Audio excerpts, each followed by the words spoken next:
You're listening to Spring River Chronicle. Audio on the go. First National Banking Company. Get checking that pays with Super Plus Checking at FNBC.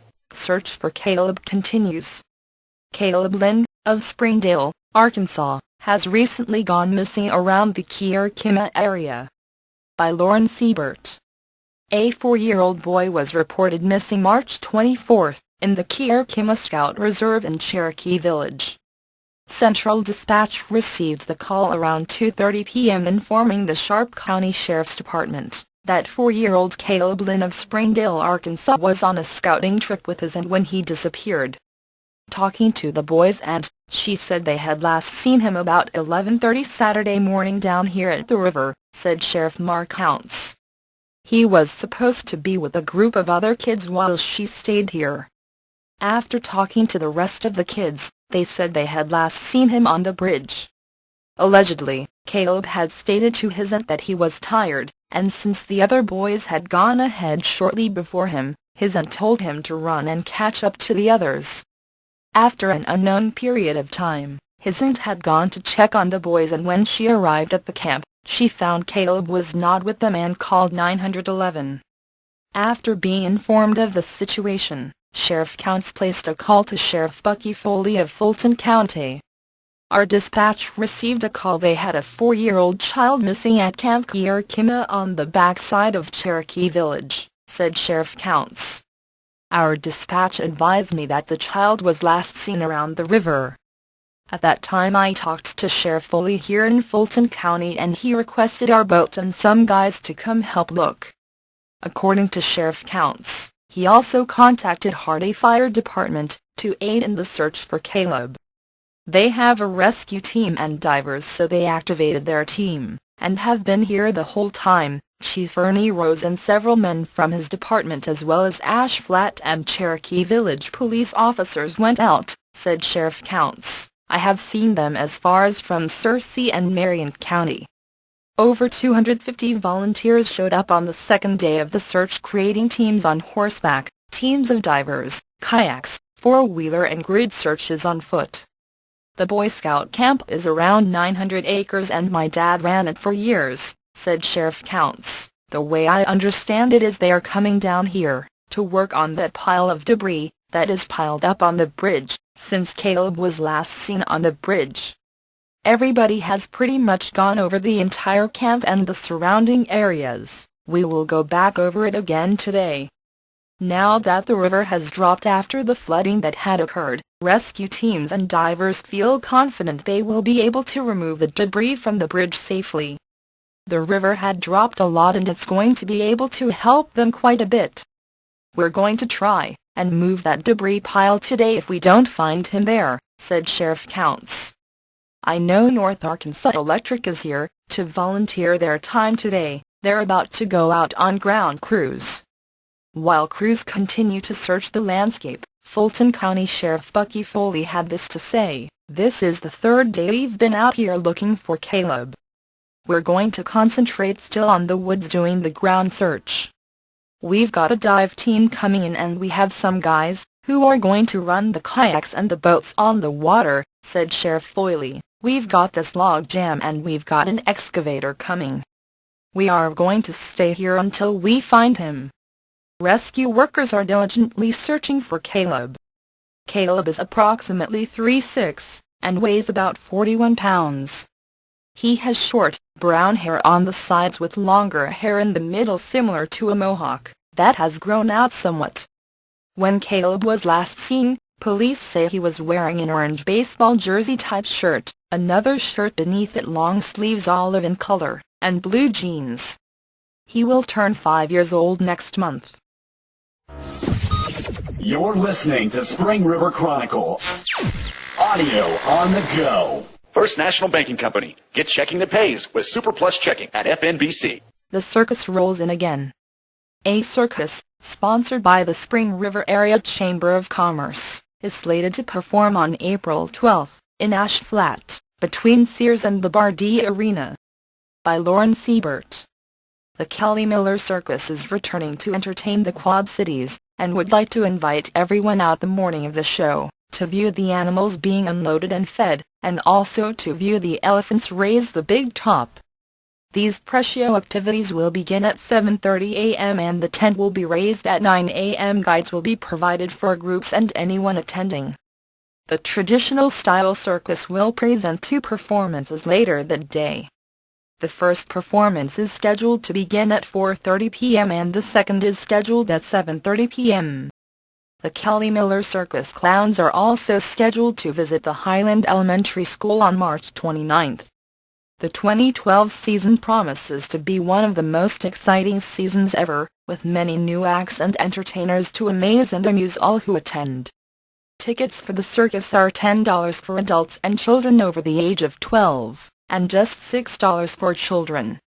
Tickets to America's One Ring Wonderland will be available at the following locations: Iberia Bank Highland, City of Ash Flat, Chamber of Commerce Highland, Tri-County Farm and Ranch Ash Flat, First National Banking Company Ash Flat, Ozark Tile Ash Flat.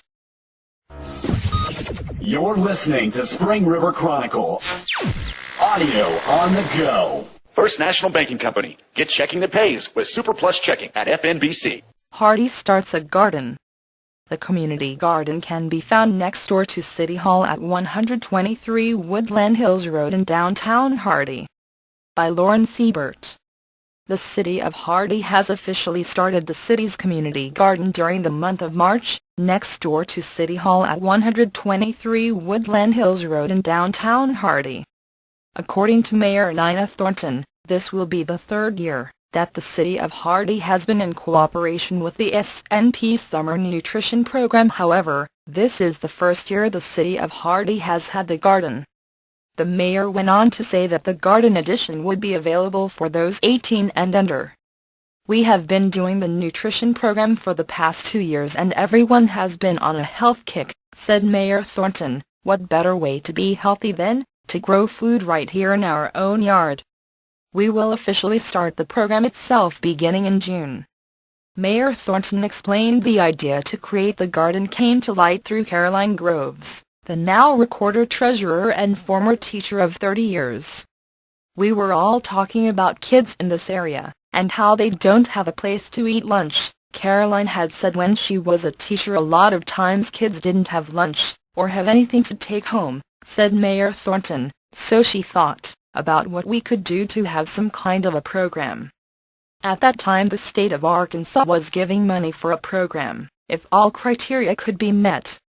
Caroline applied and we received it. She expressed to me that some of our kids don't know where their food comes from, which brought up another idea, said Mayor Thornton. Some of them don't, and I said, you know, you're right. And she said, what if we had a little garden? Since that time you can see what the program has grown into.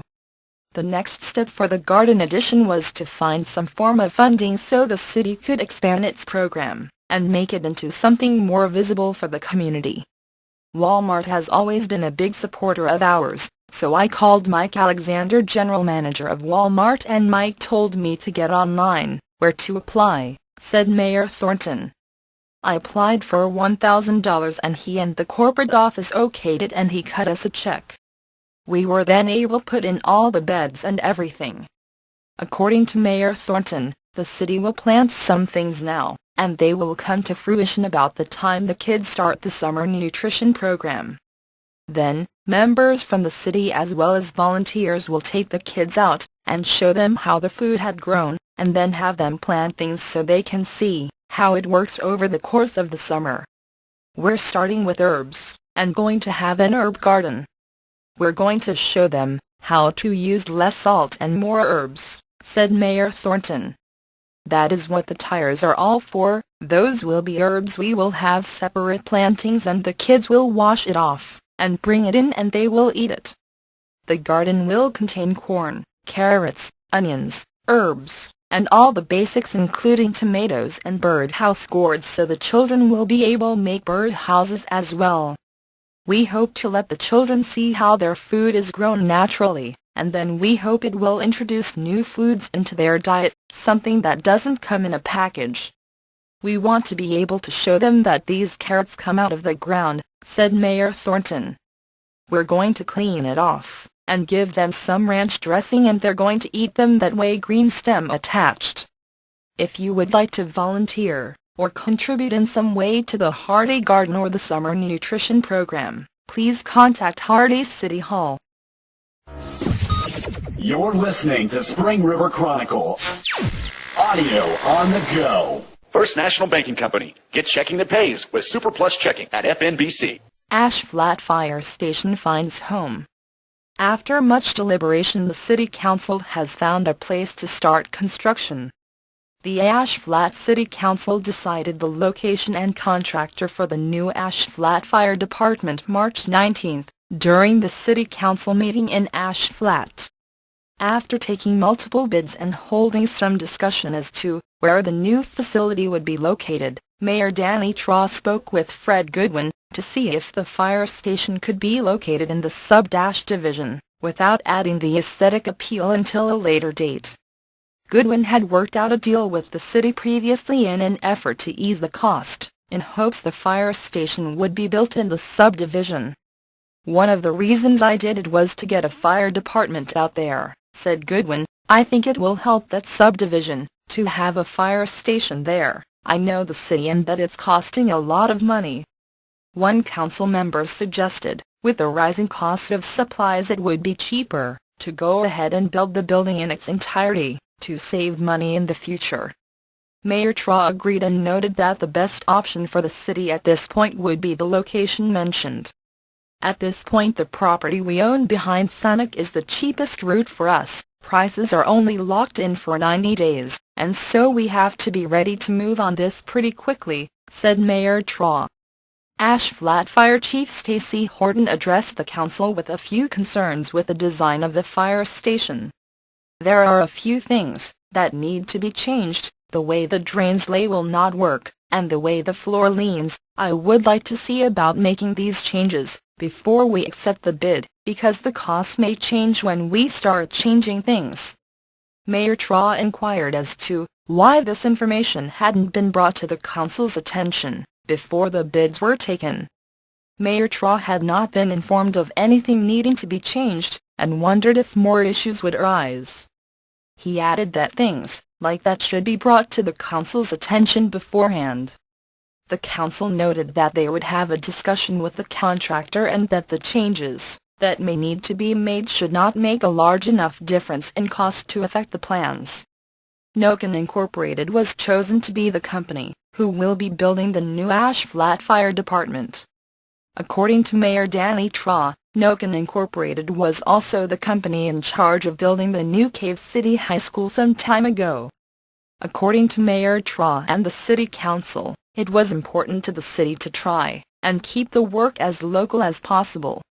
They, Noken Incorporated, have contracted Kenyon Plumbing, Gills Ready Mix for the concrete work. The heating and air company is out of Salem and the sprinkler systems are out of Conway, said Traw. Noken Incorporated has contracted out, and so there are a few local contractors getting involved. Thanks for listening to Spring River Chronicle Audio on the Go. Be sure to subscribe to the paper and check us out online at myspringriver.com.